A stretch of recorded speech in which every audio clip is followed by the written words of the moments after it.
I'll never forget the sound of my son's terrified scream, slicing through the calm of our usually peaceful suburban neighborhood.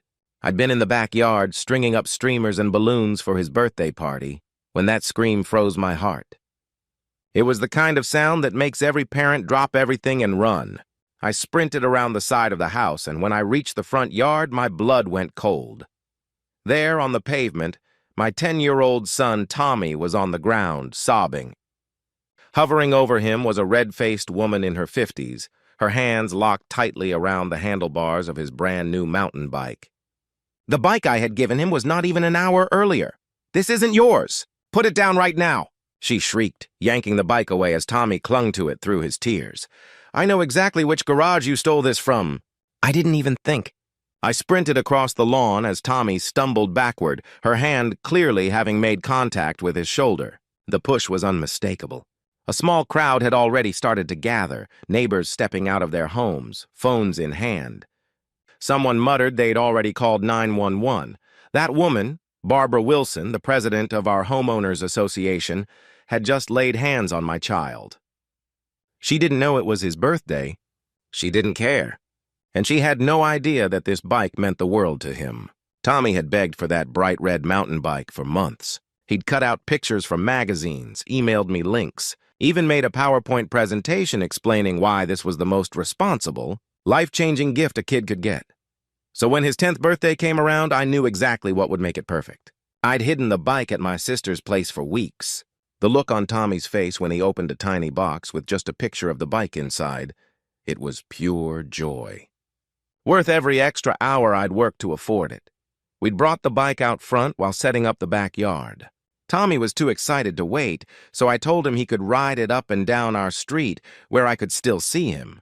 That's when Barbara must have spotted him and, in true Barbara fashion, jumped to the worst possible conclusion. "Ma'am, take your hands off my son and his bike," I said, forcing my voice to stay calm even as fury burned in my chest. By now, several neighbors had gathered, a few recording the scene. Barbara spun around, her expression twisted with self-righteous anger. "Your son? This bike?" "I don't think so. The Millers just reported a bike stolen from their garage, and it looks exactly like this one. I was on my way to check on the Thompsons' unapproved garden gnomes when I caught this little thief red-handed." Tommy looked up at me from the ground, tears streaking his cheeks. "Dad, tell her. Tell her you gave it to me for my birthday today." Before I could speak, Barbara let out a condescending laugh. "Oh, how convenient. A birthday present. So you just happened to give him a $500 bike today. All the kids around here know not to take what isn't theirs. This HOA has rules and I enforce them."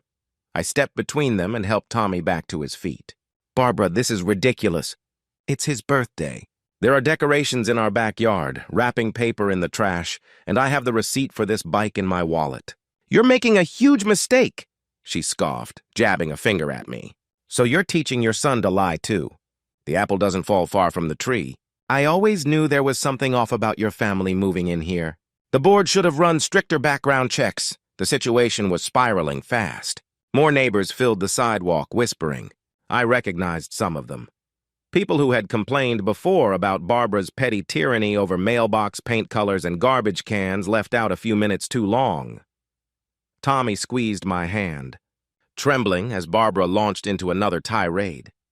"I'm confiscating this bike until the rightful owner can be identified," she declared, trying to wheel it away. When Tommy reached for it, crying, "No, it's mine," she shoved him hard enough that he fell backward again. That was it. I snapped. "Don't you dare touch my son!"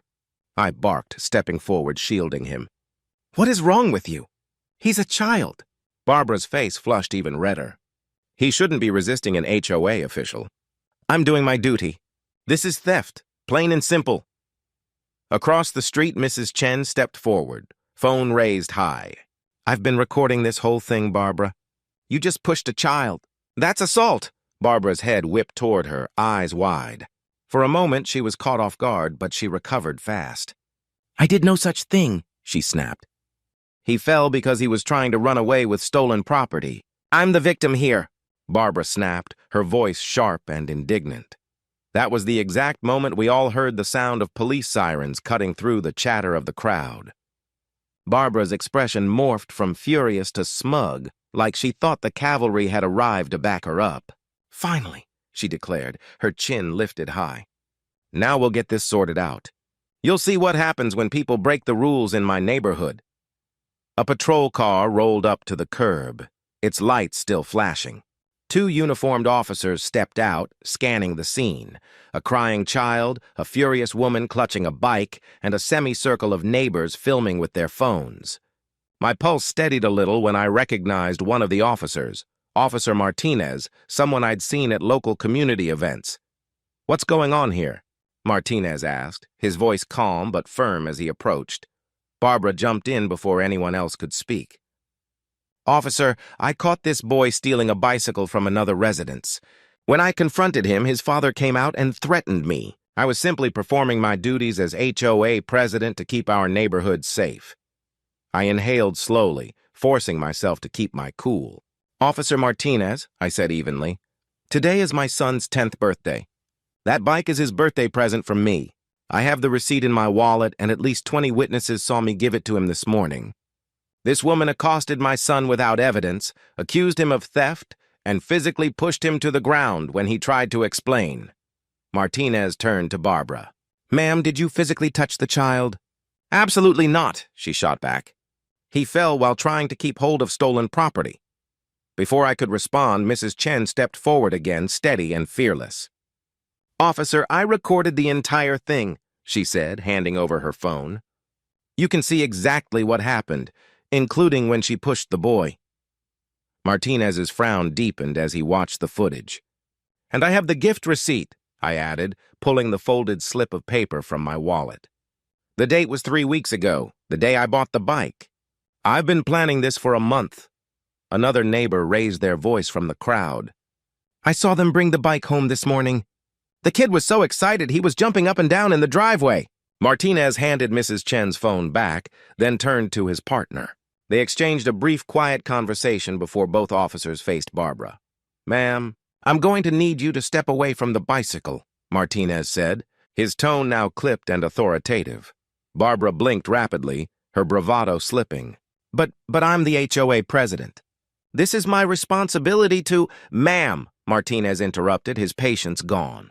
"Based on the evidence, video footage, multiple witness statements, and the owner's receipt, you physically assaulted a minor and attempted to take property under false pretenses." Barbara's jaw fell open. "That's absurd. I was protecting our community. The Millers reported—" "We've had no reports of stolen bicycles in this area," the second officer cut in sharply.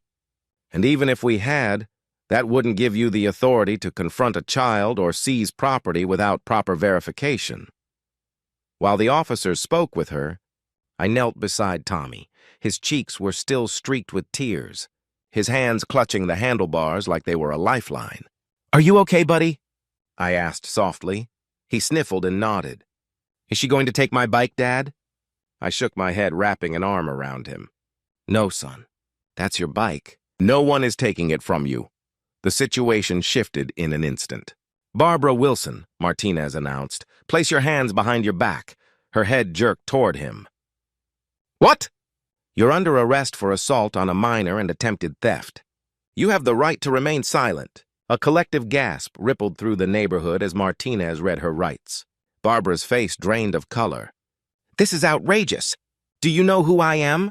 "I'll have your badge. I'll sue this entire neighborhood," she screeched as the officers gently but firmly escorted her toward the squad car. Tommy stared, wide-eyed. "Dad, is she really getting arrested because of me?" I squeezed his shoulder. "No, buddy. She's getting arrested because of what she did. No one, no matter who they are, has the right to hurt you or take what's yours. Not even an HOA president." 3 months later, the final chapter of Barbara Wilson's self-inflicted downfall played out quietly in court. She pleaded guilty to misdemeanor assault and attempted theft. The judge handed down 6 months of probation, a $5,000 fine, mandatory anger management classes, and a restraining order requiring her to stay at least 100 feet away from our family at all times. The HOA board held an emergency session the week after her arrest. The vote to remove her was unanimous. The last time I saw her, Barbara was loading boxes into a moving truck in front of her house. She paused for just a second when our eyes met across the street. Her face was a swirl of humiliation, fury, and something like defeat. She didn't say a word, just turned and disappeared inside, slamming the door behind her, and for the first time in years, our street felt quiet again.